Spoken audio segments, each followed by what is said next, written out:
Hi, welcome to my blog today. My name is Tom Shue, and today we're going to continue on trying to understand light meters and how to work with light meters. But today we're not going to actually use a light meter or display a light meter. We're going to talk about exposure and what is it and how you get it and how you measure a reference to it. What you see in front of you is an 18% gray card from Lastolite. It's called an Easy Bal. It's also a white balance aid. First, I'll do a quick talk about white balance aids. White balance aids are an aid that is neutral in the red channel, green channel, and blue channel. If you look over at the histogram, you'll see some numbers. You see this histogram over here? Watch what happens when I hover. It shows me the red channel, the green channel, and the blue channel. But before we get into the white balance aid, I want to describe the type of histogram you're looking at. If you look at this histogram, it's different than most histograms you'll work with. Most histograms work with 0 as being black and 255 being white and 128 being the middle value, or 0. In your camera's viewfinder, you have a line right in the middle, and that equals 0. Well, 0 equals 18% gray. Now there's a debate whether or not in the digital world that 18% gray is actually 0, that 10% is, or 12% is actually the middle value in digital. I work off 18% gray, and as long as you work off a known reference that you can measure against, and it's always a constant, you'll be just fine. So think of the 18% gray as 0 in your viewfinder is this target here, which is 18% gray. Say for a carpenter, he works in inches and feet, and somebody that does fluids works in gallons and ounces, or say like a doctor works in cc's or grams. In photography, the reference standard that we work from is 18% gray. It's also known as the diffused value or the diffused value. Okay, let's say it again. The diffused value is 18% gray, and that represents a proper exposure because that is the center portion of your viewfinder, and it's the center portion of a histogram. Lightroom's histogram is 0 to 100. So when you see 50, you know you're dead in the middle. So back to the gray cards for you using white balance or white balance aids. As long as your aid is equal in the red channel, green channel, and the blue channel, if you look at the histogram, you'll see that the red is 44, green is 47, and blue is 49. The reason why you might see that is if I go to the corners, you see they change.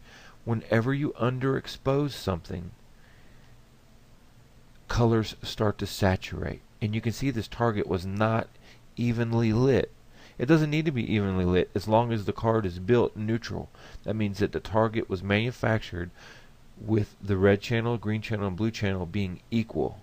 Even if I don't light it correctly, I can still use it as a target to fix any color discrepancy regardless of the saturation or exposure. I'll show you what I mean by that. So if we go to, that was as shot, and if I put tungsten on, it's going to give me a blue tint to this target. Okay, so now look at the blue channel. It's 55 and the red is 40, regardless of the saturation. So if I grab the exposure down, watch the numbers increase. Or actually they decrease in this case. But usually when you bring underexposure a lot, like the red channels and stuff, they will actually get more saturated. So let's fix this target. Let's go ahead and click on it. And now that we know that this is an 18% gray card, it was built to be that middle value, that middle exposure, we can use this as a target to make a proper exposure. So I know that if this is properly exposed, that everything else in the scene that the light's falling on, the same as this target, will be properly exposed. So we'll just grab a crop here, and we'll just select it right here. We'll hit enter. Okay, and now we have this area, and we know that we want it to be in the middle. We want this spike to be right in the middle of the 0 to 100, and that would be 128 on the 0 to 255, like if you're working in Photoshop. So we'll click it here, and we'll go down to exposure. We'll click on exposure, and that will allow me to use the plus or minus keys. So if I increase the exposure, I can see I'm at 49.9, 49.3, and 49.7. That's properly exposed. That's my diffuse value, and the target is properly exposed. So I hit the R key, and we'll reset it, and that's the crop tool. R is the crop tool. Now it's properly exposed. Even though it's not lit properly, this area which we sampled and we made the proper exposure, it is properly exposed. Don't be confused when you're using like an easy bow target, or not easy bow target, but the Color Checker Passport's white balance aid. It's not 18% gray. We can make it read 50% in the middle, but it would actually be overexposing the image. It's designed to be neutral red, green, and blue channel only. It is not an exposure aid. You see, gray cards were designed, or 18% cards are also known as gray cards, were designed for exposure, not white balance. Okay, white balance with film was done with filters, okay, in gels. You couldn't click on your film to get the proper white balance. You used gray cards for exposure. So you measured the light on a gray card with a spot meter. Say if the sun comes down and it hits your gray card over here, this would be a gray card, 18% gray, because it's a known measured value right in the middle.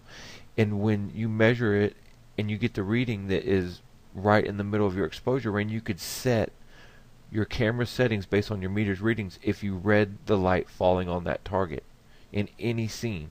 Everything else would be properly exposed.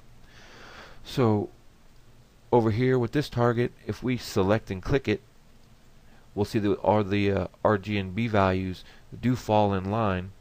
And if we use our exposure aid and we just hover here, we can bring this up. See, there's 50. Okay, and if we crop that and go between the two targets, you'll see that one is darker than the other. Okay, so there's our first target. Let's pull our second target up and let's crop it as well. Enter. Okay, this is the 18% gray, and this is the lighter toned white balance aid from Color Checker. It is not 18% gray. So don't be confused about that. Let's go into what is exposure. What is a proper exposure? Proper exposure is very, very subjective. Let's look at this image. Is it properly exposed? If we look in the histogram, and we have to decide where is it that we measured for exposure. Okay, obviously we didn't measure for exposure here because it'd be too bright. Our value that we measured from was over here in the cheek, and if you look at the histogram in the middle, it says 48.6. This was the point that was measured on the cheek to get a proper exposure. It's not lit properly. The lighting's not flattering. The quality of the light's not flattering at all, but it is a proper exposure. She's rendered as what she is, a Caucasian female with blonde hair, a little girl with white skin and blonde hair. She looks exactly like she's supposed to look, even though the lighting stinks. So let's look at this image, and we see, is this properly exposed? You might say to yourself, it is underexposed, but it's not. It's exactly improperly exposed. Again, the lighting is terrible, but it's in the other area. So if we look at the cheek, the diffused value, or that middle value, if you look at the histogram readings, 54, 50, and 57, we know that there's a little bit of red in her cheek, so it's going to make that red channel hotter, but the exposure is perfect. It's dead in the middle of your exposure meter, which is 50% on the 0 to 100 histogram in Lightroom. However, the light is coming from the back, so the light's not positioned correctly. Her eyes aren't lit. The quality of light's fine. It's just not in the right spot. It's soft on her cheek, but it's just terrible, terrible lighting. But the exposure is perfect. Now, if we use this reference point to say, hey, we want a black background, and knowing this reference is what's the important key, is using that 18% gray reference or the diffused value as a measuring point to determine what's going to happen in the rest of the scene. So if we know this is 18% gray or the middle value or the proper exposure, if we wanted the background to go black, what will we do? Well, I've showed you in other videos, and I talked to you in other videos, and I said that photographic black or black lives 4 1/3 stops under 18% gray. So if we cut the light from the background, however we did it with an Indie gel and came back with flash to get this to middle value, or however we did it, 4 1/3 under this value here, the background would be solid black. Conversely, if we wanted this background to be solid white, okay, we have to go 2 1/3 stops brighter than this value on 18% gray. She would look exactly the same as she is, because this middle value here, this exposure value, this middle value, this is our standard. Okay, this is, say if you are a carpenter, you work with inches and feet. That's their reference. Say if you're a doctor, you work with like metric grams and cc's, stuff like this. That's their reference. In photography, our known reference that never changes is 18% gray. Everything falls from that diffused value. So I'm going to tell you what it's called. Middle value, diffused value, 18% gray, theoretical 18% gray. They're all the same thing. They are all the same thing. Okay, so now that we know this, we can start to build the proper exposure by moving our lights in the same in creative ways that create that quality of light that we're looking for. Like in this image. Okay, so our 18% gray reference, our diffused value reference is, let's find it. It's over here on her cheek somewhere. It's somewhere right up in here. Okay, so this is the proper exposed value, and that's our diffused value. And we bring the light to the front of her, and you can see the quality of light on her face. It's a soft light. The shadow on her nose, the light is in the proper spot, because if the light was too low, the shadow would come over here on her cheek from her nose. But it doesn't. It falls in the line. So the lighting is perfect. The catch lights are at 10 o'clock where they're supposed to be. This is a proper exposure, as the same as this is a proper exposure. Let's see here. The same as this is a proper exposure. The same as this is a proper exposure. Okay? There's no right or wrong when it comes to exposure, as long as your reference, your diffused value remains constant. Now we can manipulate the background, dark or light, and we can do whatever we want and place the lights wherever we want if we work from that diffused value, that known reference. Well, I want to thank you all for visiting my blog today, and I'm sorry for the long, lengthy explanation on proper exposure and white balancing, but we need to start to break this system down and how we use a light meter